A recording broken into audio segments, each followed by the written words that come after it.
Hello, പുതിയൊരു വീഡിയോയിലേക്ക് എല്ലാ കൂട്ടുകാർക്കും സ്വാഗതം. അപ്പൊ ഞാൻ പ്രോമിസ് ചെയ്ത പോലെ തന്നെ ഇന്റർവ്യൂ ക്വസ്റ്റ്യൻസുമായിട്ടാണ് കേട്ടോ വന്നിരിക്കുന്നത്. അപ്പൊ എന്നെ ആദ്യമായിട്ട് കാണുന്നവരുണ്ടെന്നുണ്ടെങ്കിൽ ചാനൽ ഒന്ന് സബ്സ്ക്രൈബ് ചെയ്ത് തന്നെ സപ്പോർട്ട് ചെയ്യണം. ഞാൻ എല്ലാ വീഡിയോസിലും പറയാറുണ്ട്. കൂടുതൽ വലിച്ചു നീട്ടുന്നില്ല, കാരണം ഇന്റർവ്യൂ ക്വസ്റ്റ്യൻസ് ആൻഡ് ആൻസേഴ്സ് എന്ന് പറയുമ്പോൾ അത് പെട്ടെന്ന് പറഞ്ഞു പോകാൻ പറ്റുന്നില്ല. അത് കുറച്ച് ഡീറ്റെയിൽ ആയിട്ട് എക്സ്പ്ലെയിൻ ചെയ്തെങ്കിൽ മാത്രമാണ് നിങ്ങൾക്ക് അതുകൊണ്ട് എന്തെങ്കിലും ഒരു ഉപകാരം വരത്തുള്ളൂ. അപ്പൊ ഞാനൊരു 3 അല്ലെങ്കിൽ 4 ക്വസ്റ്റ്യൻ ഇൻക്ലൂഡ് ചെയ്യാനാണ് വിചാരിക്കുന്നത്. അതല്ലാന്നുണ്ടെങ്കിൽ വീഡിയോ ഒരുപാട് ലെങ്തി ആയി പോകും, അപ്പൊ നിങ്ങൾക്ക് ബോറടിക്കും. അപ്പൊ അങ്ങനെ കുഞ്ഞു കുഞ്ഞു പാർട്ടായിട്ട് ചെയ്യുകയാണെന്നുണ്ടെങ്കിൽ അധികം ബോറടിക്കാതെ കാര്യങ്ങൾ മനസ്സിലാക്കാനായിട്ട് പറ്റും അല്ലെ. അപ്പൊ ഇതിന്റെ മുന്നേ ഞാൻ ആ ഒരു ഫസ്റ്റ് ഇൻട്രൊഡക്ടറി പാർട്ട് ഞാൻ ഒരു വീഡിയോ ചെയ്തിട്ടുണ്ടായിരുന്നു. ആ വീഡിയോ കാണാത്തവരുണ്ടെന്നുണ്ടെങ്കിൽ ഞാൻ ലിങ്ക് ഡിസ്ക്രിപ്ഷനിലോ കാർട്ടിലോ എവിടെയൊക്കെ കൊടുത്തേക്കാം. അത് ആദ്യം ഒന്ന് കണ്ടിട്ട് ഇങ്ങോട്ടേക്ക് വരണം കേട്ടോ. കാരണം അതിലാണ് ആ ഒരു ഫസ്റ്റ് ഇംപ്രഷൻ ബെസ്റ്റ് ഇംപ്രഷൻ എങ്ങനെ ആക്കാം എന്നുള്ള രീതിയിലുള്ള ആൻസേഴ്സ് ഞാൻ പറഞ്ഞിട്ടുള്ളത്. അപ്പൊ ആ ക്വസ്റ്റ്യന്റെ ആൻസർ എങ്ങനെ നമുക്ക് സ്ട്രക്ചർ ചെയ്യാം, എങ്ങനെയൊക്കെ നമുക്ക് ആൻസർ ചെയ്യണം എന്നൊക്കെയുള്ളത് ആ ഒരു വീഡിയോയിലാണ് പറഞ്ഞിരിക്കുന്നത്. അപ്പം ഉറപ്പായിട്ടും അതൊന്ന് കണ്ടിട്ട് ഇങ്ങോട്ട് വരാം.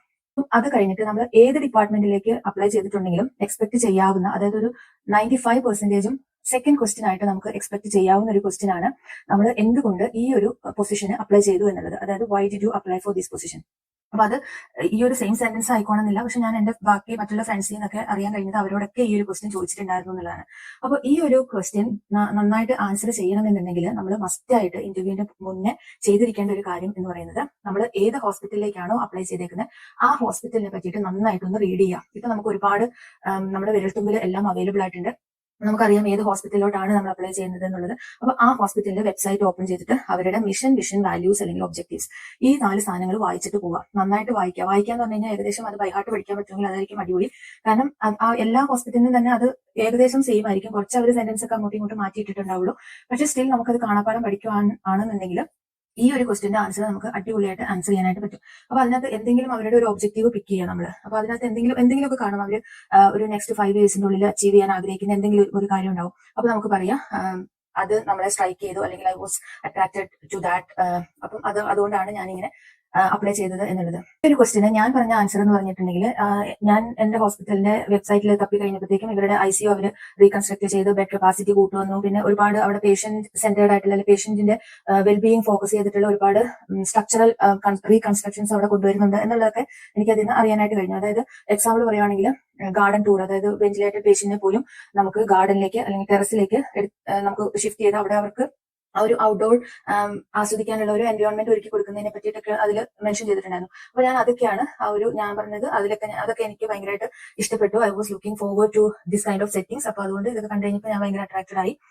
അതുകൊണ്ടാണ് ഞാനിത് അപ്ലൈ ചെയ്തത്. അതുപോലെ തന്നെ ബെഡ് കപ്പാസിറ്റി ഭയങ്കര വലിയ ICU ആണ്, വലിയ സെറ്റപ്പ് ആണ്. അപ്പൊ അതനുസരിച്ച് നമുക്ക് തിരക്കായിരിക്കും. അപ്പൊ ഞാൻ പറഞ്ഞത് എനിക്ക് അങ്ങനെയുള്ള കാര്യങ്ങൾ, അപ്പം പുതിയ പുതിയ കാര്യങ്ങൾ പഠിക്കാനുള്ള ഓപ്പർച്യൂണിറ്റീസ് ഉണ്ടാവും. അപ്പൊ അതൊക്കെ എനിക്ക് ഈ ഒരു പൊസിഷൻ അപ്ലൈ ചെയ്യാനായിട്ടുള്ള എന്താ പറയുക മോട്ടിവേഷൻ ആയി എന്നുള്ള രീതിയിലാണ് ഈ ഒരു ക്വസ്റ്റിന് ഞാൻ ആൻസർ ചെയ്തിട്ടുണ്ടായിരുന്നത്.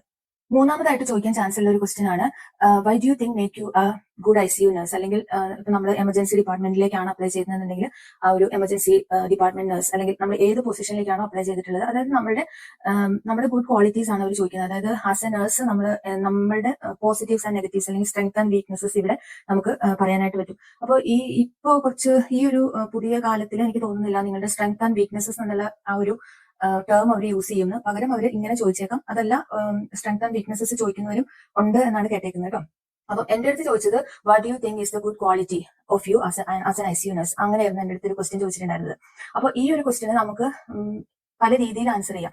അതായത് നമുക്കിപ്പോ പറയാൻ പറ്റും, എന്റെ ഒരു പോസിറ്റീവായിട്ട്, എന്റെ പോസിറ്റീവ് എന്ന് ഞാൻ വിശ്വസിക്കുന്ന ഒരു കാര്യം എന്റെ ടൈം മാനേജ്മെന്റ് ആണ്. അപ്പൊ ഞാൻ അങ്ങനെ പറഞ്ഞിട്ടുണ്ടായിരുന്നു. പിന്നെ നമുക്ക് കമ്മ്യൂണിക്കേഷൻ, ഒരു ICU നഴ്സ് അല്ലെങ്കിൽ ഒരു നഴ്സ് എന്ന രീതിയിൽ നമുക്ക് ഉണ്ടായിരിക്കേണ്ട ഏറ്റവും വലിയൊരു ക്വാളിറ്റിയാണ് കമ്മ്യൂണിക്കേഷൻ. അപ്പൊ നമുക്ക് അത് ആൻസർ ചെയ്യാൻ പറ്റും. I believe that I have A good communication skill, അപ്പം which helps me to maintain or build a good rapport with my colleagues or my seniors or my patients and their family members and or like multidisciplinary team എന്നൊക്കെ പറഞ്ഞിട്ട് നമുക്ക് ഈ ഒരു answer structure ചെയ്തിട്ട് എടുക്കാനായിട്ട് പറ്റും. അപ്പൊ ഞാൻ ഈ ഒരു രീതിയിലാണ് ഈ ഒരു ആൻസർ ചെയ്തിട്ടുണ്ടായിരുന്നത്. പിന്നെ ഞാൻ പറഞ്ഞത് ആസ് ആൻ ICU നഴ്സ് എനിക്ക് ഏറ്റവും ഇമ്പോർട്ടന്റ് ആയിട്ട് വേണ്ട ഒരു കാര്യം എന്ന് പറയുന്നത് ടൈം മാനേജ്മെന്റ് ആണ്. കാരണം ഒരു കാര്യം നമ്മൾ വിചാരിക്കുന്ന സമയത്ത് ചെയ്തു തീർക്കാൻ പറ്റില്ല എന്നുണ്ടെങ്കിൽ ഒരുപക്ഷെ നമ്മൾക്ക് ആ പേഷ്യന്റിന്റെ ബാക്കി കാര്യങ്ങളെല്ലാം പെൻഡിങ്ങിൽ വെക്കേണ്ടി വരും. അപ്പൊ ഞാൻ അതും പറഞ്ഞിട്ടുണ്ടായിരുന്നു. അപ്പൊ 2 കാര്യങ്ങളാണ് ഒരു ക്വാളിറ്റീസ് എന്നുള്ള രീതിയിൽ ഞാൻ പറഞ്ഞിട്ടുണ്ടായിരുന്നത്. Good quality as an ICU nurse ആണ് ചോദിച്ചിട്ടുണ്ടായിരുന്നത്. അപ്പൊ ഈ സെയിം കാര്യം തന്നെ നമ്മുടെ അടുത്ത് സ്ട്രെങ്ത് ആൻഡ് വീക്ക്നെസ്സസ് ആയിട്ടും ചോദിക്കാം. അപ്പൊ ഒരുപക്ഷെ നമ്മുടെ അടുത്ത് ക്വാളിറ്റീസ് ചോദിച്ചു കഴിഞ്ഞിട്ട് പുറകെ തന്നെ നിന്റെ വീക്ക്നെസ് എന്താണെന്ന് ചോദിക്കാം. അപ്പൊ ഇത് എന്റെ അടുത്ത് NHS ഇന്റർവ്യൂ അറ്റൻഡ് ചെയ്ത സമയത്ത് ചോദിച്ചിട്ടുണ്ടായിരുന്നു വീക്ക്നെസ് എന്താണുള്ളത്. അപ്പൊ നമ്മൾ വീക്ക്നെസ് പറയുമ്പോൾ ഒരിക്കലും നമ്മൾക്ക് ഇപ്പോൾ നമ്മുടെ വീക്ക്നെസ് ആയിട്ട് തുടർന്നുകൊണ്ടിരിക്കുന്നു എന്നുള്ള രീതിയിൽ നമ്മൾ ഒരിക്കലും ആൻസർ ചെയ്യരുത്. കാരണം അത് നമ്മുടെ ആ ഒരു ജോബ് കിട്ടാനുള്ള ഒരു ഓപ്പർച്യൂണിറ്റിനെ നെഗറ്റീവായിട്ട് ബാധിച്ചേക്കാം. അപ്പൊ നമ്മൾ ആൻസർ ചെയ്യുമ്പോൾ എപ്പോഴും ശ്രദ്ധിക്കണം. ആസ് എ ബിഗിനർ, അതായത് ഞാൻ എന്റെ കരിയർ സ്റ്റാർട്ട് ചെയ്ത സമയത്ത് അപ്പൊ ഞാൻ പറഞ്ഞത് ഇങ്ങനെയായിരുന്നു, എനിക്ക് ഇമോഷൻസ് എന്താ പറയാ, ഇമോഷൻസ് കൺട്രോൾ ചെയ്യാൻ ഭയങ്കര ബുദ്ധിമുട്ടായിരുന്നു. കാരണം നമുക്ക് എല്ലാവർക്കും അറിയാം, ICU സെറ്റിംഗ്സിൽ എന്ന് പറയുമ്പോൾ നമ്മൾ എപ്പോഴും ക്രിട്ടിക്കലി ഇൽ പേഷ്യൻസിനെയാണ് ഹാൻഡിൽ ചെയ്യുന്നത്, അവരുടെ ഫാമിലീസിനെ. പ്രത്യേകിച്ച് എനിക്ക് പിള്ളേരൊക്കെ ഇങ്ങനെ വരുമ്പോൾ അതെനിക്ക് സഹിക്കാൻ പറ്റില്ലായിരുന്നു. അപ്പൊ ഞാൻ തന്നെ എനിക്കറിയാം ഞാനിപ്പോ കഴിയും, ആ ഒരു സിറ്റുവേഷനിൽ നിന്ന് ഞാനിപ്പോ മാറിയില്ലെങ്കിൽ എന്റെ കണ്ണ് നിറയും എന്നുള്ളത് എനിക്കറിയായിരുന്നു. അങ്ങനെ പലപ്പോഴും സംഭവിച്ചിട്ടുണ്ട്. അപ്പം പക്ഷെ ഇപ്പൊ നമ്മൾ അതിനോട് യൂസ്ഡ് ആയി. ഇപ്പൊ അങ്ങനെ പെട്ടെന്ന് കരച്ചിലൊന്നും വരത്തില്ല. ബട്ട് സ്റ്റിൽ നമുക്കത് ഉള്ളിന്റെ ഉള്ളിൽ ഒരു ഫീലിംഗ് ആയിട്ട് ഇങ്ങനെ കിടക്കും. ചില കേസുകൾ ICUലൊക്കെ വർക്ക് ചെയ്യുന്നവർക്കറിയാം, നമുക്ക് ഒരിക്കലും മറക്കാൻ പറ്റാത്ത ചില പേഷ്യൻസും ചില ഫാമിലീസും ഒക്കെ നമ്മുടെ മനസ്സിൽ ഇങ്ങനെ ഉണ്ടാവും. അപ്പൊ അത് സ്റ്റാർട്ട് ചെയ്ത സമയത്ത് ഇപ്പൊ എന്നെ സംബന്ധിച്ച് എനിക്ക് ഇപ്പോഴും ആ ഒരു പ്രശ്നമുണ്ട്. ചില സമയത്ത് എനിക്ക് തീരെ പറ്റില്ല, അവരിങ്ങനെ എന്നെ ഹോണ്ട് ചെയ്യണ പോലെയൊക്കെ തോന്നാറുണ്ട്. പക്ഷെ അത് നമ്മൾ അപ്പൊ പറയാൻ പാടില്ല. പറഞ്ഞു കഴിഞ്ഞാൽ അത് നെഗറ്റീവായിട്ട് നമ്മൾക്ക് ഒരു ഇംപ്രഷൻ തരും. അപ്പൊ നമുക്ക് പറയാം, നമ്മൾ സ്റ്റാർട്ട് ചെയ്ത സമയത്ത് നമുക്ക് ഇങ്ങനെയൊക്കെയുള്ള പ്രശ്നങ്ങൾ ഉണ്ടായിരുന്നു. പക്ഷെ ഞാനിപ്പോ അത് ഓവർകം ചെയ്തു. ഇപ്പൊ ഞാൻ നന്നായിട്ട് എംപത്തറ്റിക് ആവാനായിട്ട് പഠിച്ചു, സിമ്പതിനെക്കാട്ട് അങ്ങനെയുള്ള രീതിയിൽ നമുക്ക് പറയാനായിട്ട് പറ്റും. അപ്പോൾ അതാണ് വീക്ക്നെസ്സസ്. അങ്ങനെ ഒരു ക്വസ്റ്റ്യൻ ചോദിച്ചിട്ടുണ്ടെങ്കിൽ നമുക്ക് പറയാനായിട്ട് പറ്റുന്ന ഒരു ആൻസർ. അപ്പൊ ഈ 2 ക്വസ്റ്റ്യൻസ് ക്ലിയർ ആയിട്ടുണ്ടാവും എന്ന് ഞാൻ വിശ്വസിക്കട്ടെ. ഈ രണ്ടാമത്തെ ക്വസ്റ്റ്യൻ പറഞ്ഞതുപോലെ തന്നെ അതിനോട് ഏകദേശം അടുത്ത് നിൽക്കുന്ന രീതിയിലുള്ള, ഇതെനിക്ക് വേറൊരു ഇന്റർവ്യൂവിൽ കിട്ടിയ ക്വസ്റ്റ്യൻ ആണ് കേട്ടോ. What do you consider to be the most important qualities of a ICU nurse? അപ്പോൾ ഒരു ICU നഴ്സിന്റെ അതിപ്പോ നമുക്ക് മറ്റുള്ള ഡിപ്പാർട്ട്മെന്റിന്റേതും ഇങ്ങനത്തെ ക്വസ്റ്റ്യൻ വരാം. കാരണം ഇപ്പൊ നിങ്ങളൊരു കാർഡിയോളജി അല്ലെങ്കിൽ CCU നഴ്സ് ആണെങ്കിൽ അങ്ങനെ ചോദിക്കാം. ഒരു വാർഡിൽ വർക്ക് ചെയ്യുന്ന നഴ്സസിന് അതിന്റേതായിട്ടുള്ള ക്വാളിറ്റീസ് വേണം. അപ്പൊ നമുക്ക് എല്ലാവർക്കും സ്പെസിഫിക് ആയിട്ടുള്ള ക്വാളിറ്റീസ് ഉണ്ടാവും. അപ്പൊ ഞാൻ ICU പറയുന്നത് എന്റെ ഡിപ്പാർട്ട്മെന്റ് ICU ആണ്, ഞാൻ അറ്റൻഡ് ചെയ്തേക്കുന്ന ഇന്റർവ്യൂസ് ആ കൈൻഡ് ഓഫ് ഇന്റർവ്യൂസ് ആണ്. അപ്പൊ അതുകൊണ്ടാണ് കേട്ടോ. പക്ഷെ ഈ ഒരു ക്വസ്റ്റ്യൻ നിങ്ങൾക്ക് എല്ലാവർക്കും എക്സ്പെക്ട് ചെയ്യാം. ഈ ആൻസർ സ്ട്രക്ചർ ചെയ്യുന്ന രീതിയിൽ മാത്രം കുറച്ച് വ്യത്യാസങ്ങൾ വരുത്തിയിട്ടുണ്ടെങ്കിൽ നിങ്ങൾക്കും ആ ഒരു ക്വസ്റ്റ്യൻ ആൻസർ ചെയ്യാനായിട്ട് പറ്റും. അപ്പോൾ as an ICU nurse most important ആയിട്ട് നിങ്ങൾക്ക് വേണ്ട ക്വാളിറ്റീസ് എന്താണെന്നുള്ളതാണ് ഈ ഒരു ക്വസ്റ്റ്യൻ കൊണ്ട് അവർ ഉദ്ദേശിക്കുന്നത്. അപ്പോൾ ആസ് എൻ ICU നഴ്സ് നമുക്ക് ഒന്നാമതായിട്ട് വേണ്ട ഒരു കാര്യം ക്വാളിറ്റി എന്ന് പറയുന്നത് നമ്മുടെ എന്താ പറയാ, ഇതാണ് ക്ലിനിക്കൽ എക്സ്പെർട്ടീസ്. അപ്പം അത് നമുക്ക് പറയാം. Dealing with critically ill patients very often need to communicate, come across with quickly assessing and communicating with your team members, like അവർ ഡിറ്റീരിയറേറ്റ് ചെയ്യുന്നുണ്ട്, അവരുടെ കണ്ടീഷൻ എങ്ങനെയാണ്, ഈവൻ മൈന്യൂട്ട് ചേഞ്ചസ് വരെ നമ്മൾ പെട്ടെന്ന് തന്നെ പിക്ക് ചെയ്ത് നമ്മൾ അത് നമ്മുടെ ടീമിനെ അറിയിക്കണം, അതായത് ഡോക്ടേഴ്സിനെ അറിയിക്കണം, അതല്ല എന്നുണ്ടെങ്കിൽ നമ്മുടെ സീനിയേഴ്സിനെ അറിയിക്കണം. അപ്പൊ അതാണ് ആ ഒരു decision making skill, critical thinking എന്നൊക്കെ പറയില്ലേ, ആ ഒരു കാര്യം. അത് നമുക്ക് ഒരു സെന്റൻസ്, ഞാനിപ്പോ അത് ഇംഗ്ലീഷിലേക്കും കൂടെ ആക്കി പറയുന്നില്ല. അപ്പൊ ആ ഒരു രീതിയിൽ നമുക്ക് ആൻസർ ചെയ്യാനായിട്ട് പറ്റും. സെക്കൻഡ് ഇമ്പോർട്ടന്റ് തിങ് ഞാൻ പറഞ്ഞ പോലെ കമ്മ്യൂണിക്കേഷൻ സ്കിൽ, അത് ഭയങ്കര ഇമ്പോർട്ടന്റ് ആണ്. പ്രത്യേകിച്ച് നമ്മൾ മൾട്ടി ഡിസിപ്ലിനറി ടീമിന്റെ കൂടെ വർക്ക് ചെയ്യുമ്പോൾ നമുക്ക് അത് പറയാനായിട്ടുള്ള ആ ഒരു സ്കില്ല് വേണം. നമ്മൾ മിണ്ടാതെ ഒരു മൂലിക്ക് പോയിരുന്നു കഴിഞ്ഞിട്ടുണ്ടെങ്കിൽ ഒരിക്കലും നമ്മുടെ കാര്യങ്ങൾ വർക്ക്ഔട്ട് ആവത്തില്ല.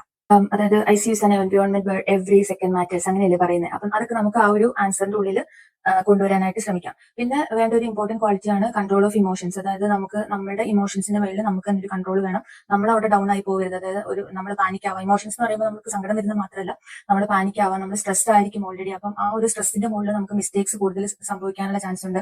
അപ്പോൾ അതിനെയൊക്കെ നമുക്ക് ഒന്ന് കൺട്രോൾ ചെയ്ത് നിർത്താനുള്ള ആ ഒരു കഴിവ് ഉണ്ടായിരിക്കണം എന്നുള്ള രീതിയിലാണ് നമുക്ക് പറയാൻ പറ്റുന്നത്.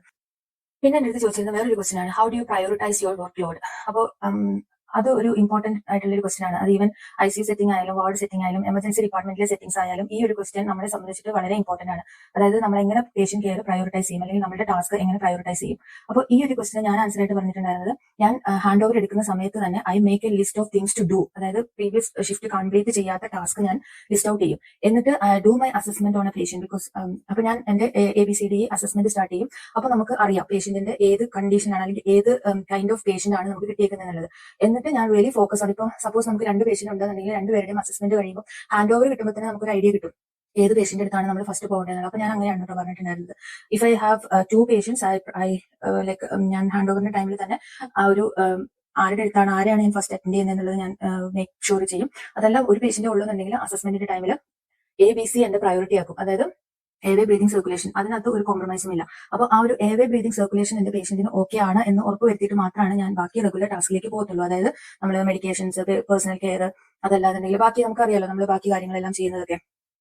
വൈറ്റൽ സയൻസ്, കംഫർട്ട് കെയർസ്, നമ്മുടെ വാഷ്, മൗത്ത് കെയർ, അങ്ങനെയുള്ള കാര്യങ്ങളൊക്കെ അതൊക്കെ എന്റെ പേഴ്സണൽ കെയർ എന്നുള്ളതായിരിക്കും എന്റെ ലാസ്റ്റ് പ്രയോറിറ്റി ആയിട്ട് ഞാൻ ചെയ്യുന്നത്. അപ്പോൾ ഈ ഒരു രീതിയിലാണ് ഞാൻ പ്രയോറിറ്റൈസ് ചെയ്യുന്നത്. പിന്നെ നമുക്ക് പറയാം ICU എന്ന് പറയുന്നത് നമുക്ക് ഒരിക്കലും പ്രിഡിക്ട് ചെയ്യാൻ പറ്റത്തില്ല. അതായത് ഇപ്പൊ ഞാനൊരു 8 hour ഷിഫ്റ്റ് അല്ലെങ്കിൽ 12 hour ഷിഫ്റ്റ് ആണ് ചെയ്യുന്നതെങ്കിൽ ഈ 12 hour ഷിഫ്റ്റ് ഞാൻ പ്ലാൻ ചെയ്യുന്ന പോലെ തന്നെ പോകുമ്പോൾ നമുക്ക് ഒരിക്കലും പ്രിഡിക്ട് ചെയ്യാനായിട്ട് പറ്റത്തില്ല. അവിടെ നമ്മുടെ കണ്ടീഷൻസ് എപ്പോൾ വേണേലും മാറിക്കൊണ്ടിരിക്കാം. നമ്മുടെ പേഷ്യന്റ് എപ്പോൾ വേണേലും എന്താ പറയാ കൊളാവാനുള്ള ചാൻസ് ഉണ്ട്. ലൈഫ് ത്രെറ്റനിങ് സിറ്റുവേഷൻസ് എപ്പോൾ വേണേലും സംഭവിക്കാം. അപ്പൊ നമ്മൾ അതിനെല്ലാം പ്രിപ്പയർഡ് ആയിട്ടിരിക്കാം. അപ്പോൾ അതും കൂടെ നമുക്ക് പറയാനായിട്ട് പറ്റും. അപ്പൊ once the life threatening situations are manage in the checklist. അപ്പൊ അതാണ് നമ്മളൊരു ചെക്ക് ലിസ്റ്റ് ഉണ്ടാക്കും. അപ്പൊ ഞാൻ ആ ഒരു പോയിന്റ് പറഞ്ഞപ്പോൾ അവരെന്റെ അടുത്ത് വെരി ഗുഡ് പറഞ്ഞിട്ടുണ്ടായിരുന്നു. അപ്പൊ ആ ഒരു പോയിന്റ് അവർക്ക് ഇഷ്ടപ്പെട്ടു എന്നാണ് എനിക്ക് മനസ്സിലാക്കാൻ പറ്റിയത് അതിന് കേട്ടോ. അപ്പൊ അതനുസരിച്ചിട്ടാണ് ഞാൻ എന്റെ ടാസ്ക് ചെയ്യാറ്. പിന്നെ multi tasking is often required as an ICU nurse. കാരണം നമ്മൾ പിന്നെ ഞാൻ പറഞ്ഞ വേറൊരു കാര്യം എന്ന് പറഞ്ഞിട്ടുണ്ടെങ്കിൽ ഞാൻ ഒരു കാര്യം ചെയ്യുമ്പോൾ അതിൽ ഫോക്കസ് ചെയ്യാനായിട്ട് നോക്കാറുണ്ട്. നമ്മൾ കുറെ കാര്യങ്ങൾ മൾട്ടി ടാസ്കിങ് നമുക്ക് വേണമെന്നുണ്ടെങ്കിലും കുറെ കാര്യങ്ങൾ, അതായത് നമ്മളിപ്പോൾ ഇവിടെ മെഡിക്കേഷൻ പ്രിപ്പയർ ചെയ്യുന്നതിന്റെ ഇടയിൽ നമ്മുടെ മറ്റേ പേഷ്യന്റ് വേറൊരു കാര്യം നമ്മൾ ആലോചിച്ചിട്ടുണ്ടെങ്കിൽ നമ്മളിവിടെ മിസ്റ്റേക്സ് വരുത്താനുള്ള ചാൻസ് കൂടുതലാണ്. അപ്പം I try to be focused on what I am doing right now, അല്ലെ? അപ്പൊ അതും കൂടെ നമുക്ക് ഈ ഒരു ക്വസ്റ്റിന്റെ ആൻസർ ആയിട്ട് ഇൻക്ലൂഡ് ചെയ്യാനായിട്ട് പറ്റും. നമുക്ക് ഈ ഒരു രണ്ട് കാര്യങ്ങൾ ഏകദേശം ഇതുപോലെ പറയാം. Multi tasking is often required in ICU settings, but I try to be focused on what I am doing right now rather than thinking about other so many things. പിന്നെ രണ്ടാമത്തെ കാര്യം എന്ന് പറഞ്ഞു കഴിഞ്ഞിട്ടുണ്ടെങ്കിൽ maintaining flexibility is crucial as A life threatening situation can occur any time. So നമ്മുടെ നമ്മുടെ focus അതും കൂടെ എപ്പോഴും ഉണ്ടായിരിക്കണം. അതായത് എപ്പോൾ വേണമെങ്കിലും നമ്മുടെ പേഷ്യന്റ് കണ്ടീഷൻ മാറാം, നമ്മൾ ബിസി ആകും. അപ്പൊ അതനുസരിച്ചിട്ട് നമ്മൾ എല്ലാ രീതിയിലും പ്രിപ്പയർഡ് ആയിട്ട് ഇരിക്കണം. അതാണ് ഇതുകൊണ്ട് ഉദ്ദേശിക്കുന്നത്. അപ്പൊ ഇതാണ് നമ്മൾ പ്രയോറിറ്റൈസ് ചെയ്യുന്നത് എങ്ങനെയാണെന്നുള്ളതിന് ഒരു എക്സാമ്പിൾ. അപ്പൊ ഇത് നിങ്ങൾക്ക് എങ്ങനെയൊക്കെ സ്ട്രക്ചർ ചെയ്യാൻ പറ്റുമോ ആ ഒരു രീതിയിൽ സ്ട്രക്ചർ ചെയ്ത് വെച്ചേക്കാം. അപ്പൊ നേരത്തെ തന്നെ നമുക്ക് ഒരു ഐഡിയ ഉണ്ടാവണം നമ്മുടെ ആൻസർ ഇങ്ങനെയായിരിക്കണം എന്നുള്ളത്. അടുത്ത ക്വസ്റ്റ്യൻ, ഈ ഒരു ക്വസ്റ്റ്യനും എല്ലാവരുടെ ചോദിക്കുന്നതാണ്. അതൊരു മസ്റ്റ് അതായത് 99% വരും എന്നുള്ള ഉറപ്പുള്ള ഒരു ക്വസ്റ്റ്യൻ ആണ്. അതായത് നിങ്ങൾ ഫേസ് ചെയ്തിട്ടുള്ള ഒരു ചാലഞ്ചിങ് സിറ്റുവേഷൻ അല്ലെങ്കിൽ ഒരു ഡിഫിക്കൽട്ട് സിറ്റുവേഷൻ. അപ്പോൾ ഈ ഒരു ക്വസ്റ്റ്യൻ നിങ്ങൾക്ക് നിങ്ങളുടെ ലൈഫിൽ ഉണ്ടായ ഒരു സിറ്റുവേഷൻ വേണമെങ്കിൽ പറയാം. അതല്ല എന്നുണ്ടെങ്കിൽ നിങ്ങൾക്ക് ഒരു കഥ ഉണ്ടാക്കി പറഞ്ഞാലും കുഴപ്പമൊന്നുമില്ല കേട്ടോ. കാരണം അവരിപ്പോ അത് അന്വേഷിക്കാനൊന്നും പോകുന്നില്ല. പക്ഷെ ആ പറയുന്ന കാര്യം നല്ല കൺവിൻസിംഗ് ആയിരിക്കാം. Difficult situation and how did you overcome it, അല്ലെങ്കിൽ how did you manage it, അതായിരിക്കും ആ ക്വസ്റ്റ്യൻ. അപ്പൊ നമ്മൾ എങ്ങനെയാണ് അത് മാനേജ് ചെയ്തതെന്നും കൂടെ പറയാം. അപ്പൊ ഞാൻ എല്ലാവരുടെ അടുത്തും പറഞ്ഞിട്ടുണ്ടായിരുന്നത് എന്റെ ലൈഫിൽ എന്റെ ഒരു ഡ്യൂട്ടി ടൈമിൽ സംഭവിച്ചൊരു കാര്യമാണ്. അപ്പൊ ആ ഒരു കാര്യം തന്നെ ഞാൻ അവിടെ റിസൈറ്റ് ചെയ്തിട്ടുണ്ടായിരുന്നു. അപ്പൊ എനിക്ക് സംഭവിച്ച കാര്യം ആയതുകൊണ്ട് അതിങ്ങനെ കുറെ പൊടിപ്പും തൊങ്ങലൊന്നും വെച്ച് പറയേണ്ട ആവശ്യം വന്നിട്ടില്ല. പക്ഷെ അങ്ങനെ പറയുന്നവരുണ്ട്. നമുക്കിപ്പം പെട്ടെന്ന് അങ്ങനെയൊന്നും ഓർത്തെടുക്കാൻ പറ്റുന്നില്ല എന്നുണ്ടെങ്കിൽ നമുക്ക് എന്തെങ്കിലും ഒരു ഡിഫിക്കൽട്ട് ആയിരിക്കാം എന്ന് നിങ്ങൾക്ക് തോന്നിയ ഒരു സിറ്റുവേഷൻ എടുത്തിട്ട് നമുക്ക് അത് ഉണ്ടാക്കി പറയാനായിട്ട് പറ്റും. അപ്പൊ ആ ഒരു ക്വസ്റ്റ്യൻ ഉള്ളത് നല്ലതായിട്ട് പ്രിപ്പയർ ചെയ്തിട്ട് തന്നെ പോവുക. അത് ഉറപ്പായിട്ടും ചോദിക്കും. നിങ്ങളുടെ നഴ്സിംഗ് കരിയറിൽ നിങ്ങൾ ഫേസ് ചെയ്തൊരു ചാലഞ്ചിങ് അല്ലെങ്കിൽ ഡിഫിക്കൽട്ട് സിറ്റുവേഷൻ അതിനെ പറ്റിയിട്ട് എക്സ്പ്ലെയിൻ ചെയ്യാനായിട്ട് പറയും. അതെങ്ങനെ നിങ്ങൾ ഓവർകം ചെയ്തു എന്നുള്ളതും ചോദിക്കും. അത് ഉറപ്പായിട്ടും വരുന്നൊരു ക്വസ്റ്റ്യൻ ആണ് കേട്ടോ. അപ്പോൾ അതിനകത്താണ്, അതായത് ആ ഒരു ചാലഞ്ചിങ് സിറ്റുവേഷൻ നമുക്ക് പറയാം. നമുക്കത് ആ ഒരു സിറ്റുവേഷൻ ഡിഫിക്കൽട്ട് ആയിരുന്നു, but still I manage to stay calm, involved my colleagues അല്ലെങ്കിൽ my seniors into the situation. പിന്നെ നമ്മൾ കീപ് അപ്ഡേറ്റഡ് ആയിട്ട് വെച്ചു. അപ്പോൾ എല്ലാ കാര്യങ്ങളും നമ്മൾ എസ്കലേറ്റ് ചെയ്തു. ഇങ്ങനെയൊക്കെയുള്ള രീതിയിൽ, അതായത് നമ്മൾ തന്നെ അത് സോൾവ് ചെയ്യാൻ ശ്രമിച്ചു എന്ന് നമ്മൾ ഒരിക്കലും പറയരുത്. നമ്മളുടെ സീനിയേഴ്സിനെ അല്ലെങ്കിൽ നമ്മുടെ മൾട്ടി ഡിസിപ്ലിനറി ടീമിനെ ഒക്കെ ഇൻവോൾവ് ചെയ്തു എന്നുള്ള ഒരു കാര്യം കൂടെ പറയണം. അപ്പൊ അതൊക്കെയാണ് അവരതിൽ നിന്ന് എക്സ്പെക്ട് ചെയ്യുന്നത്. അടുത്തൊരു ക്വസ്റ്റ്യൻ കൂടെ കഴിഞ്ഞിട്ടുണ്ടെങ്കിൽ നമുക്ക് ഇന്നത്തെ ഈ ഒരു സെഷൻ നിർത്താമെന്ന് വിചാരിക്കുന്നു. അപ്പോൾ ആ അടുത്ത ക്വസ്റ്റ്യൻ ആണ്, how do you balance your emotional demands of ICU maintaining on wellbeing. അതായത് how do you maintain your work life balance. ഇതാണ് ഈ ഒരു ക്വസ്റ്റ്യന്റെ അർത്ഥം. അപ്പൊ ഈ ഒരു ക്വസ്റ്റ്യനും ഇപ്പം യൂറോപ്യൻ കൺട്രീസിലോട്ടൊക്കെ അറ്റൻഡ് ചെയ്യുന്നവർക്ക് അറിയാം, ഇവിടെ വർക്ക് ലൈഫ് ബാലൻസിന് വളരെയധികം ഇമ്പോർട്ടൻസ് കൊടുക്കുന്ന ആളുകളാണ്. അപ്പൊ നമ്മളെ പോലെയല്ല, നമ്മളിങ്ങനെ എല്ലാ 24 മണിക്കൂറും ജോലി ചെയ്യാം എന്നുള്ള ഒരു മെന്റാലിറ്റിയോട് കൂടെ പോകുന്നവരാണ്. പക്ഷെ ഇവർ അങ്ങനെയല്ലല്ലോ, അതിന് ഭയങ്കര ഇമ്പോർട്ടൻസ് കൊടുക്കുന്നതാണ്. അപ്പൊ അതുകൊണ്ട് തന്നെ ഈ ഒരു ക്വസ്റ്റ്യനും ഉറപ്പായിട്ടും പ്രതീക്ഷിക്കാവുന്നതാണ്. അപ്പോൾ ഈ ഒരു ക്വസ്റ്റ്യൻ നമുക്ക് എങ്ങനെ ആൻസർ ചെയ്യാൻ പറ്റും നോക്കാം. അതായത് നമുക്ക് പറയാം, it's very important to maintain my work life balance, especially ഞാൻ ഇതുപോലത്തെ സ്ട്രെസ്ഫുൾ സിറ്റുവേഷനിൽ ഡ്യൂട്ടി ചെയ്യുന്നത് കൊണ്ട് തന്നെ. അപ്പൊ നമുക്ക് പറയാം, നമ്മൾ മാക്സിമം നമ്മൾ ബ്രേക്സ് എടുക്കാനായിട്ട് നോക്കണം. കാരണം ഇവര് ബ്രേക്കുകളൊക്കെ നമുക്ക് കറക്റ്റ് ആയിട്ട് തരുമല്ലോ. അപ്പൊ നമുക്ക് വെനെവർ പോസിബിൾ നമ്മൾ ആ ഒരു സ്ട്രെസ്ഫുൾ സിറ്റുവേഷനിൽ നിന്ന് ബ്രേക്ക് എടുക്കും. പിന്നെ നമുക്ക് ഒരു തരത്തിൽ മാനേജ് ചെയ്യാൻ പറ്റുന്നില്ല എന്നുണ്ടെങ്കിൽ നമ്മുടെ കൊളീഗ്സിന്റെ അടുത്ത് നിന്ന് നമ്മൾ ഹെൽപ്പ് ചോദിക്കും. അതേപോലെ തന്നെ നമ്മുടെ കൊളീഗ്സിന് ആവശ്യമുള്ള സമയത്ത് നമ്മൾ അങ്ങോട്ട് പോയി ഹെൽപ്പ് ചെയ്യും. അങ്ങനെയൊക്കെ നമുക്ക് പറയാനായിട്ട് പറ്റും. അപ്പൊ അതൊക്കെ നമ്മളുടെ ആ ഒരു, പിന്നെ maintaining good interpersonal relationship with colleagues, communicate ചെയ്യുക, അങ്ങനെയുള്ള കാര്യങ്ങളൊക്കെ വർക്ക് പ്ലേസിൽ നമുക്ക് ചെയ്യുന്നുണ്ട് എന്നുള്ള രീതിയിൽ പറയാം. പിന്നെ അതായത് റെഗുലർ ബ്രേക്സ് എടുക്കുക. പിന്നെ നമുക്ക് ടീ ആണോ കോഫി ആണോ എന്താന്ന് വെച്ച് കഴിഞ്ഞാൽ അത് കുടിക്കുക. അതൊക്കെ നമ്മളെ റിലാക്സ് ചെയ്യുന്ന ഒരു സംഭവങ്ങളാണ് എന്നുള്ള രീതിയിൽ പറയാം. പിന്നെ പറയാൻ പറ്റുന്നത് ഔട്ട്സൈഡ് ഓഫ് വർക്ക്. അതായത് നമ്മൾ ഉറപ്പായിട്ടും പറയേണ്ട ഒരു കാര്യമാണ്, നമുക്ക് സ്ട്രെസ്ഫുൾ ആയിട്ടുള്ള ഒരു ദിവസമായിരുന്നു എന്നുണ്ടെങ്കിൽ നമ്മൾ നമ്മുടെ ഡ്യൂട്ടി കഴിഞ്ഞ് പോകുമ്പോൾ ഉറപ്പായിട്ടും നമുക്ക് വാട്ട് വെന്റ് വെൽ അല്ലെങ്കിൽ വാട്ട് വെന്റ് റോങ് എന്നുള്ള ഒരു റിഫ്ലക്ഷൻ നമ്മൾ ചെയ്യും.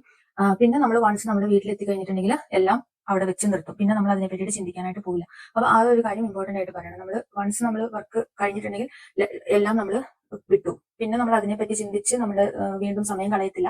ഓൾദോ മോസ്റ്റ് ഓഫ് നമ്മൾ മിക്കവരും ചെയ്യുന്ന ഒരു കാര്യമാണ് വീട്ടിൽ വന്നിട്ടും പിന്നെ അത് തന്നെ പറഞ്ഞ്, അല്ലെങ്കിൽ നമ്മുടെ ഫ്രണ്ട്സിന്റെ അടുത്തൊക്കെ അത് തന്നെ പറഞ്ഞ് ഡിസ്കസ് ചെയ്തുകൊണ്ടിരിക്കുന്നത്. അതൊരു സ്വഭാവമാണ്, നമുക്കൊക്കെ ഉള്ള ഒരു കാര്യമാണ്. പക്ഷെ നമ്മൾ ഇവരോട് പറയുമ്പോൾ നമ്മൾ പറയണം, നമ്മൾ അതൊക്കെ അവിടെ കഴിഞ്ഞു. വീട്ടിൽ വന്നു കഴിയുമ്പോൾ നമ്മൾ പിന്നെ എൻജോയ് ചെയ്യുന്ന കാര്യങ്ങൾ ചെയ്യുക. അതായത് പുറത്ത് നടക്കാൻ പോവുക, അല്ലെങ്കിൽ എന്തെങ്കിലും നമുക്ക് വേറെ എന്തെങ്കിലും ആക്ടിവിറ്റീസ് ഇഷ്ടമുണ്ടെന്നുണ്ടെങ്കിൽ അതൊക്കെ ചെയ്യുമെന്ന് പറയാം. അതല്ലെങ്കിൽ മൂവി കാണുക, മ്യൂസിക് സോങ്സ് പ്ലേ ചെയ്തുകൊണ്ടിരിക്കുക. പിന്നെ ചിലർക്ക് നമുക്ക് ഫ്രണ്ട്സ് ആൻഡ് ഫാമിലീസിന്റെ കൂടെ ടൈം സ്പെൻഡ് ചെയ്യുക. ഇതൊക്കെയാണ് നമ്മളെ ആ ഒരു സ്ട്രെസ്ഫുൾ സിറ്റുവേഷനിൽ നിന്ന് മാറ്റി വെക്കുന്ന കാര്യങ്ങൾ. അപ്പൊ ഇങ്ങനെയുള്ള കാര്യങ്ങളൊക്കെ പറയാം. അതായത് അങ്ങനെയൊക്കെയാണ് ഞാൻ എന്റെ വർക്ക് ലൈഫ് ബാലൻസ് മുന്നോട്ട് കൊണ്ടുപോകുന്നത് എന്നുള്ള രീതിയിൽ. പിന്നെ ഞാൻ അതിനകത്ത് ഇൻക്ലൂഡ് ചെയ്തിട്ടുണ്ടായിരുന്ന ഒരു കാര്യം, ഞാൻ always I make sure that I get regular off from my work place. അതായത് ഞാൻ ആനുവൽ ലീവ് ഒക്കെ ടൈംലി മാനറിൽ റിക്വസ്റ്റ് ചെയ്ത് ബ്രേക്ക് എടുക്കാറുണ്ട് എന്നുള്ള രീതിയിൽ അതുകൂടെ നമുക്ക് പറയാനായിട്ട് പറ്റും. 6 ക്വസ്റ്റ്യൻസ് നിങ്ങൾക്ക് ഹെൽപ്ഫുൾ ആയി എന്ന് വിചാരിക്കട്ടെ. അപ്പോൾ ഈ ഒരു സെഷൻ ഇഷ്ടപ്പെട്ടു എന്നുണ്ടെങ്കിൽ കമന്റ് ചെയ്യണം കേട്ടോ. ഞാൻ പറഞ്ഞതിനകത്ത് എന്തെങ്കിലും പ്രശ്നങ്ങൾ നിങ്ങൾക്ക് തോന്നുവാണെന്നുണ്ടെങ്കിൽ അതും കൂടെ കമന്റ് ചെയ്യുക. ഇപ്പൊ ഞാൻ ഏകദേശം എന്റെ അടുത്ത് ചോദിച്ച ഒരു ക്വസ്റ്റ്യൻസ് ആണ് ഞാൻ ഇവിടെ പറഞ്ഞിട്ടുണ്ടായിരുന്നത്. അപ്പൊ ഇത് IC സെറ്റിംഗ്സിലും ബാക്കി മറ്റുള്ള ഡിപ്പാർട്ട്മെന്റിന്റെ സെറ്റിംഗ്സിലും ഈ ഒരു ക്വസ്റ്റ്യൻസ് ഇമ്പോർട്ടന്റ് ആണ് എന്ന് തോന്നിയോണ്ടാണ് ഞാൻ ഇതെല്ലാം കൂടെ ഇൻക്ലൂഡ് ചെയ്തിട്ട് പറഞ്ഞത്. അപ്പോൾ ഈ ഒരു വീഡിയോ ഹെൽപ്ഫുൾ ആയി എന്ന് തോന്നുവാണെന്നുണ്ടെങ്കിൽ കമന്റ് ചെയ്തിട്ട് പറയാം. ഇഷ്ടപ്പെട്ടില്ല എന്നുണ്ടെങ്കിലും പറയാം കേട്ടോ. ഞാൻ കൂടുതൽ ഇംഗ്ലീഷും കൂടെ മിക്സ് ചെയ്ത് പറയാത്ത എന്താണെന്ന് വെച്ച് കഴിഞ്ഞാൽ ഓരോരുത്തർക്കും അവരവരുടെ സെന്റൻസ് കൺസ്ട്രക്ഷൻ സ്റ്റൈൽ ഉണ്ടാവും അല്ലെ. അപ്പൊ നമ്മൾ ആ ഒരു എന്താ പറയാ അതും കൂടെ നമ്മൾ അതിനകത്ത് ഇൻക്ലൂഡ് ചെയ്യേണ്ട ആവശ്യമില്ല എന്ന് തോന്നിയോണ്ടാണ് ജസ്റ്റ് ഒരു ഐഡിയ കിട്ടാൻ വേണ്ടിയിട്ടുള്ള ആൻസേഴ്സ് മാത്രം പറഞ്ഞത്. പിന്നെ നമ്മൾ ആൻസർ ചെയ്യുമ്പോൾ മസ്റ്റ് ആയിട്ട് നമ്മൾ എത്ര പേരുണ്ട്, ഇപ്പൊ 1, 2, 3 പേരുണ്ടെങ്കിൽ നമ്മൾ എല്ലാവരുടെയും മുഖത്ത് നോക്കി ഒരു ഐ കോൺടാക്ട് മെയിൻറ്റെയിൻ ചെയ്യാനായിട്ട് എപ്പോഴും ശ്രദ്ധിക്കണം. നമ്മളിങ്ങനെ താഴേക്ക് നോക്കിയിട്ട് അല്ലെങ്കിൽ എങ്ങോട്ടെങ്കിലും ഒക്കെ നോക്കിയിട്ട് ആൻസർ പറയാതിരിക്കുക. അത് ഞാൻ നേരത്തെ ഉള്ള വീഡിയോയിൽ പറഞ്ഞിട്ടുണ്ടായിരുന്നു. നമ്മൾ എപ്പോഴും ഐ കോൺടാക്ട് മെയിൻറ്റെയിൻ ചെയ്യണം. അതേപോലെ തന്നെ പറ്റുവാണെന്നുണ്ടെങ്കിൽ ഒരു ചെറിയ സ്മൈലും കൂടെ. നമ്മൾ ഓഫ്കോഴ്സ് നമ്മൾ സ്ട്രെസ്ഡ് ആയിരിക്കും, അത് എല്ലാവർക്കും അറിയാം. പക്ഷെ അവർ നമ്മളെ കടിച്ചു തിന്നാനൊന്നും പോകുന്നില്ല. പിന്നെ വേറൊരു കാര്യം എന്താണെന്ന് വെച്ച് കഴിഞ്ഞാൽ നമ്മൾ ഒരിക്കലും ഇവരെ വീണ്ടും കണ്ടോണമെന്നില്ല. നമ്മൾ ഈവൻ ഇഫ് നമുക്ക് ആ ഹോസ്പിറ്റൽ ജോലി കിട്ടിയാൽ പോലും ഇപ്പൊ എന്റെ ഇന്റർവ്യൂ നടത്തിയവരെ ഒന്നും ഞാൻ ഇന്നേ വരെ കണ്ടിട്ടില്ല. അപ്പൊ അവരെ നമ്മൾ അവിടെ ജോയിൻ ചെയ്താൽ പോലും നമ്മൾ പിന്നെ കണ്ടോണമെന്നില്ല. ഇനി അഥവാ കണ്ടാൽ തന്നെ അവര് 100 കണക്കിന് ആളുകളെ കാണുന്നതാണ്. അപ്പൊ നമ്മളെ അവർക്ക് തിരിച്ചറിഞ്ഞോണമെന്നില്ല. അപ്പൊ അതൊന്നും ഓർത്തിട്ട് നമുക്ക് ആ ഒരു ചമ്മലിന്റെ ഒരു ആവശ്യമില്ല. നമുക്ക് അറിയുന്ന കാര്യങ്ങൾ നമ്മൾ നല്ല കോൺഫിഡന്റ് ആയിട്ട് പറയാം. അത്രേ ഉള്ളൂ. നമുക്ക് അറിയാത്തായിട്ടുള്ള കാര്യങ്ങളൊന്നും അവർ ചോദിക്കുന്നില്ല. നമ്മളെല്ലാവരും നന്നായിട്ട് ജോലി ചെയ്തുകൊണ്ടിരിക്കുന്നവരാണ്. നമ്മുടെ ഡെയിലി ലൈഫിൽ ചെയ്യുന്ന കാര്യങ്ങൾ തന്നെയാണ് അവർ ചോദിക്കുന്നതും. അപ്പൊ ആ ഒരു കോൺഫിഡൻസോട് കൂടിയിട്ട് ആൻസർ ചെയ്യാനായിട്ട് ശ്രമിക്കാം. പിന്നെ നമ്മൾ ഓസ്ട്രേലിയൻ ഇന്റർവ്യൂവിന്റെ കാര്യത്തിൽ പറയുമ്പോൾ എനിക്ക് തോന്നുന്നു നമ്മൾ ഞാൻ യു കെയിലെ ഇന്റർവ്യൂ അറ്റൻഡ് ചെയ്ത് കഴിഞ്ഞപ്പോൾ അവര് നമ്മളോട് ഇപ്പൊ നമ്മൾ കുഞ്ഞൊരു ആൻസർ പറഞ്ഞാൽ പോലും അവർ വാവ് നൈസ് വണ്ടർഫുൾ, അതായത് കുറെ എക്സ്പ്രഷൻ ഒക്കെ ഇങ്ങനെ എന്താ പറയാ ഇട്ട് ഭയങ്കര പൊലിപ്പിക്കും. പക്ഷെ ഇവര് കുറച്ചും കൂടെ അങ്ങനെ നമ്മളോട് ഒത്തിരി നമ്മളെ അങ്ങനെ സുഖിപ്പിക്കുന്ന വർത്തമാനങ്ങളൊന്നും പറയാം. അല്ലെങ്കിൽ പൊതുവെ അങ്ങനെയാണ് ഞാൻ നോട്ടീസ് ചെയ്തിരിക്കുന്നത്. അത്രയ്ക്ക് അങ്ങോട്ട് ഇങ്ങനെ ഭയങ്കര വാവ് നൈസ് അങ്ങനത്തെ ഇതൊക്കെ ഇച്ചിരി കുറച്ചായിരിക്കും ഉപയോഗിക്കത്തുള്ളൂ. അപ്പോൾ അതൊന്നും നമ്മൾ എക്സ്പെക്ട് ചെയ്യേണ്ട ആവശ്യമില്ല. അതായത് അവരിപ്പോ അവരുടെ റിയാക്ഷൻ എന്ത് തന്നെ ആയാലും, ഞാൻ രണ്ടാമത് ന്യൂ സൗത്ത് വെയിൽസിന്റെ ഒരു ഇന്റർവ്യൂ അറ്റൻഡ് ചെയ്ത് കഴിഞ്ഞപ്പോൾ എനിക്ക് അവരുടെ ഭാഗത്തുനിന്ന് യാതൊരു റെസ്പോൺസും വരുന്നില്ല. അതായത് അവർ കേൾക്കുന്നുണ്ടോ എന്ന് തന്നെ എനിക്ക് ഡൗട്ട് ആയിരുന്നു. അപ്പൊ ഞാൻ വെച്ചിട്ട് എന്താ ഇങ്ങനെ വരെ, കാരണം നമുക്ക് എന്റെ ഫസ്റ്റ് ഇന്റർവ്യൂ ആയിരുന്നു. അപ്പൊ നമുക്കത് അറിയില്ല. നമ്മുടെ അടുത്ത് ഒരു ഇതും ഇല്ല. അത് പറഞ്ഞാൽ ഒരു റെസ്പോൺസും ഇല്ലാത്ത രീതിയിൽ ഇരിക്കും. പിന്നെ ലാസ്റ്റ് ആണ് പറഞ്ഞത് നീ സെലക്ട് ആയിട്ടുണ്ടെന്ന്. അപ്പം അതുകൊണ്ട് അത് ഇവരുടെ ഒരു ആറ്റിറ്റ്യൂഡാണ്. അപ്പൊ അത് നമുക്ക് അവിടെ നിന്ന് ഇങ്ങനെ വാവ് നൈസ് എന്നൊക്കെയുള്ള ആ ഒരു സംഭവം കിട്ടിയില്ല എന്ന് വിചാരിച്ചിട്ട് നമ്മളുടെ ഇന്റർവ്യൂ ഫ്ലോപ്പ് ആയിരുന്നു എന്ന് വിചാരിച്ച് നിരാശപ്പെടേണ്ട ആവശ്യമില്ല. അത് ഇവിടുത്തെ ഒരു കൾച്ചർ ആണെന്ന് മാത്രം മനസ്സിലാക്കിയാൽ മതി. പിന്നീടാണ് എനിക്കത് മനസ്സിലായത് കേട്ടോ. അപ്പോൾ അത്രേ ഉള്ളൂ. ഞാൻ ഒരുപാട് വലിച്ചു നീട്ടി ബോറടിപ്പിക്കുന്നില്ല. ഈ ഒരു സെഷൻ ഇഷ്ടമായെന്നുണ്ടെങ്കിൽ സബ്സ്ക്രൈബ് ചെയ്യാതെ കാണുന്നവരോട് ഒന്ന് സബ്സ്ക്രൈബ് ചെയ്യണം, ലൈക്ക് ചെയ്യണം. പിന്നെ ഇഷ്ടപ്പെടുവാണെന്നുണ്ടെങ്കിൽ മാത്രം ലൈക്ക് ചെയ്താൽ മതി കേട്ടോ. അതല്ല എന്നുണ്ടെങ്കിൽ കമന്റിൽ പറയാം നിങ്ങൾക്ക് ഇഷ്ടപ്പെട്ടില്ല എന്നുള്ള കാര്യം പറയാം. അപ്പോൾ വീണ്ടും വേറെ ഒരു വീഡിയോ ആയിട്ട് കാണുന്നതായിരിക്കും. എല്ലാവർക്കും bye. Thank you so much for watching.